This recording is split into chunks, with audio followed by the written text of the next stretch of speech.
විභාගයක් සඳහා සූදානම් වෙද්දී අන්තිම මාස කිහිපෙන් කොහොමද එක්සෑම් එකක් ගොඩ දාගන්නේ? පළවෙනියෙන්ම හිතර ගන්න ඕන දේ තමයි. ඔයා මේ වෙනකන් වැඩ කරේ නැත්තම් දැන් කලින් වගේ නෙමෙයි.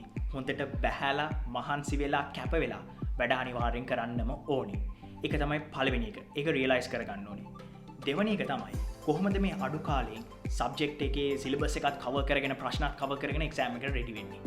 මේකට ඔයාට තියෙන හොඳම පොයින්ට් එක තමයි පාස් පේපර්ස් කරන එක. ඒ පාස් පේපර්ස් කරද්දී ඔයාට දකින්න හම්බෙනවා මේ කොටස් මට හොඳට පොඩ්ඩක් ඇඟට දැනෙනවා. මට මේවා තේරෙනවා. ඒත් එක්කම පොඩ්ඩක් පාස් පේපර්ස් 4-5 බලද්දී තේරෙනවා මේවා හැමදාම වගේ අහලා තියෙනවා. මේ වගේ කොටස් වලින් ආශ්‍රයෙන් මේ ප්‍රශ්න හැදිලා තියෙනවා. මෙන්න මේ අවබෝධය ගත්තට පස්සේ ඔයාට තියෙන්නේ කෙටි කාලයක් වුණා. ඒ කාලයට ඒ අවශ්‍ය කොටස් ටික පාඩම් කරගෙන ඒ විදිහට එක්සෑම් එකට රෙඩි වෙන්න පුළුවන්. මතක තියාගන්න ඔයා එක්සෑම් එකකට රෙඩි වෙනවා නම් ඒකට අදාළ දේවල් කළ යුතුමයි. පාස් පේපර්ස් කියලා කියන්නේ ඒකෙන් අංක 1.